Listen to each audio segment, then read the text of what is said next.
Jenny. I'm from Germany. Together with my camping car Delphine, I'm touring Europe, doing house sits, and explore beautiful places in historic cities and nature. Come along. Hello everyone! As you can see, I'm on a day trip to London. I just got off the train and I'm already amazed by the first sight that I have here.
I've seen the Tower Bridge on TV certainly a couple of times, but I really didn't imagine that it was that beautiful. I mean, look at those colors, and it's overwhelming, right? I had no idea. I'm so glad that I decided to come here making those really like touristy things. It just looks, it's so different when you're actually here than just looking at pictures.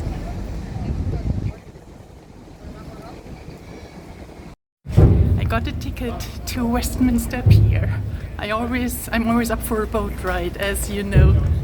The steps where Anne Boleyn once arrived.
really cannot tell you how I feel. It's so overwhelming. I really didn't expect this. I'm so in awe. Huge influence on the I can't believe that. I cannot explain what the city is making me feel. I mean, everywhere I look, there is something grand, something extraordinary and beautiful, and all mixed with the modern way of life. And I mean, I've been teaching the history of Shakespeare and John Donne and Anne Boleyn, and now I'm here, and I wasn't prepared to be so filled up with feelings and amazement and awe and feeling overwhelmed as well. Beautiful, breathtaking. What should I say? The pictures don't do it justice at all.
Look at that.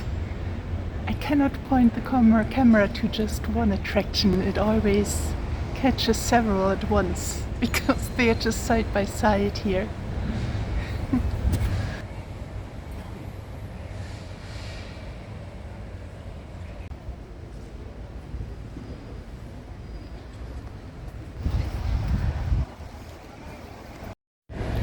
I really think I need to go into this little jewel tower just because I'm so overwhelmed by all the grandness here. I need to go inside something small and check that out.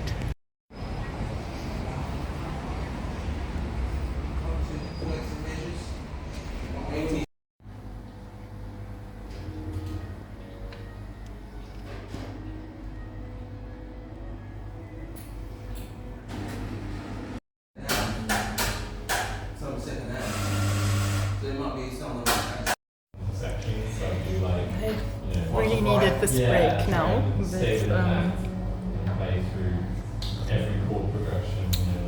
English cream tea, and I was just informed that the clotted cream that I love so much is even included in the scones themselves, in the dough. So new information for me, you probably already knew. Yeah, I'm charging my phone here a little bit because it's running out of power since I'm filming so much. And then I will go and take a look at this little jewel here. Afterwards it's already time to go back to the boat. Yeah. Also, you see, like, to mix it up, yeah. And then you really can't, if you sort of start For 650 years, the Jewel Tower has stood beside the heart of government in England. Built in 1365 within the private palace of King Edward III, the tower began as a secure repository for the most valuable possessions of the royal household. Inside it, clerks stored the king's goods, sent them for repair, and dispatched them to other castles and manors.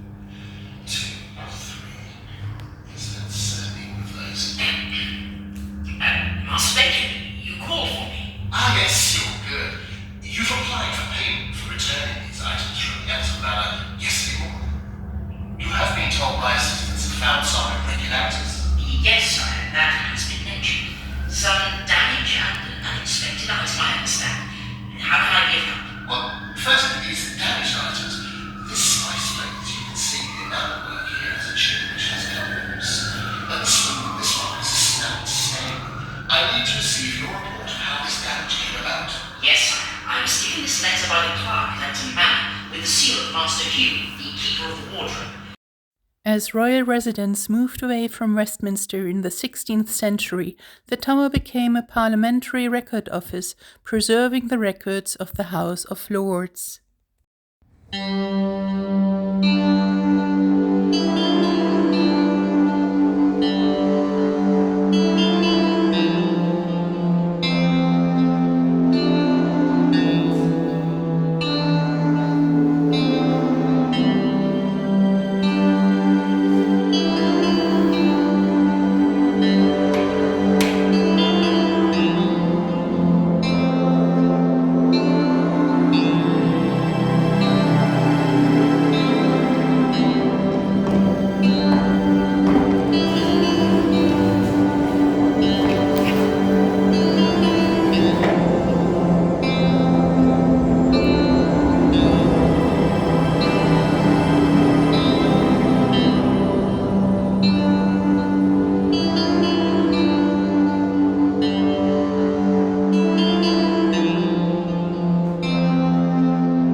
This was the best way to calm down a bit, and now it's already time to head back to the boat and then eventually to Liverpool Street Station.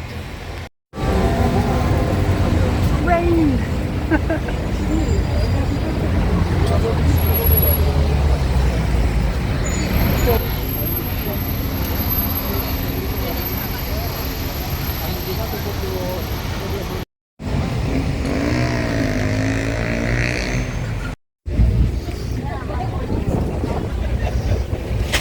Much more crowded than when I came.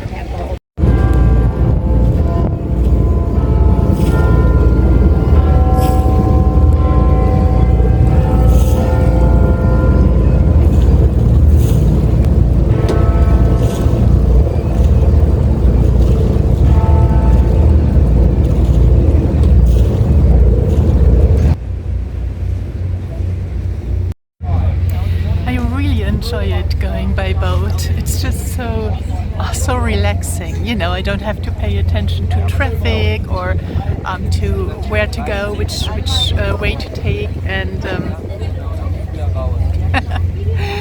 and I just love the water. And the city sides are gorgeous. The views are amazing from here, so I can definitely recommend a boat tour on the Thames. Now, what we encourage you to do, if you're on the top deck, guys, what we encourage at this point is we're going to make a bit of noise here. All right, the captain's helped you out. Give these people a wave on this bridge. All right, here we go. Good afternoon, guys. How are we doing? Cheer up. There we are. Right, there is a reason we get you to do that. I'll explain in a minute, but we actually have got another bridge, so you've got to have another go at that. Are you ready? Here we go. Good afternoon. Hello. Hello there. Hello. There you go, you've made it, Dave. Right, the reason we get you to do that is because if they wave back at us, their hands are occupied and they are far less likely to throw anything at the boat. Alright, but look, don't be offended if someone did not wave back at you. It means they're from London and they're utterly miserable. Alright, so don't be upset. On your right hand side is Royal Festival. Now there's two bridges ahead of you guys. These are the Blackfriars bridges we're approaching here. The first one is the road bridge, and if you look at the pillars on this bridge, they were designed to look like church pulpits because there used to be a monastery on the north bank. And now at high water we struggle to get under this archway. We're supposed to navigate under this arch because it's on the starboard side of the channel, so this is the one we're supposed to go under. But in a few hours at high water we will not be able to get under here, so that gives you an idea of how much we will rise with the incoming flood tide.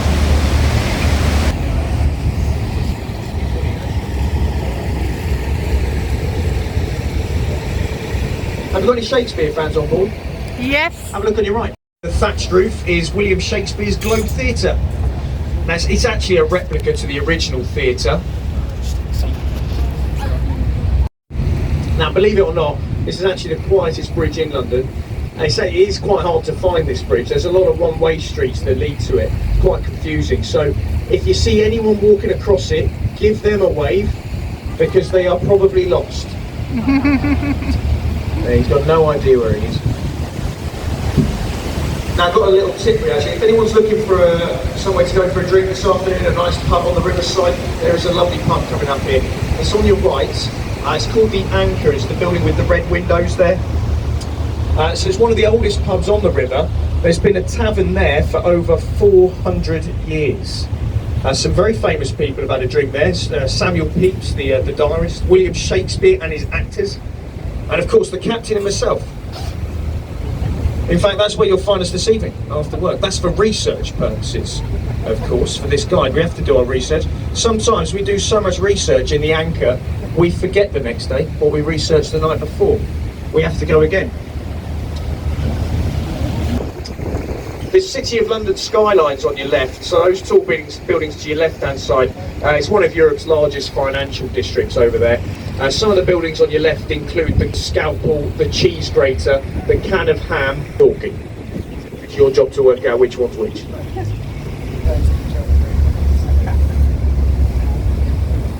Now, on your right-hand side, guys, you might have to strain your eyes to see it because it's camouflaged.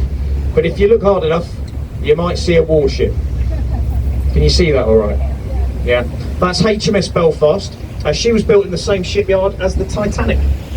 She has 6 guns forward, 6 aft. They were capable of firing shells 14 land miles, and she fired some of the first shots during the D-Day landings in Normandy 80 years ago. A brilliant museum today. It's actually part of the Imperial War Museum here in London. Now our stop is on your left, but we are going to get you closer to Tower Bridge, so don't panic, we'll get you some nice photo opportunities. But whilst you're looking on the left, guys, you can see the Tower of London now, that over there to your left. Now there's a lot of history in that building. A lot of passengers do ask me which tower is the famous Bloody Tower. Unfortunately, from the river you can't see the Bloody Tower, because it's behind those bloody trees.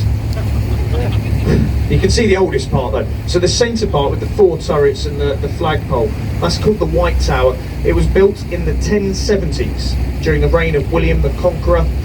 So nearly 1,000 years of history in that building. Madam in the back, please do not stand on the seats. I see you. That's it. You knew you were doing it. Right. A lot of history in that building, but it's most famous. It's been a place of imprisonment, torture and execution. Now, some very famous people have been executed in the tower. The likes of Guy Fawkes, Sir Walter Raleigh, Anne Boleyn, and of course Mel Gibson. So as promised, we got you nice and close to Tower Bridge. Now, without wishing to sound like a broken record, because I'm getting bored of saying it myself, to be honest, we're going to turn the boat in a minute, guys, and we are likely to rock a little bit here. So please do stay seated. We're going to get you some nice photo opportunities. It'll be on your right hand side, the bridge. Now the bridge is unique. It is a twin steel suspension and bascule bridge. The bascules are the centre parts to the bridge. They rise and that allows taller ships into the city. Now the towers on the bridge, they were built in 1894. They were built in the Gothic style to be in keeping with the Tower of London. If you look at the walkways at the top, you can go up there. There's walkways up there, and if you look in the middle, it's got a glass floor. So you need a very good head for heights for that one. Personally, I think this is the best way to see Tower Bridge.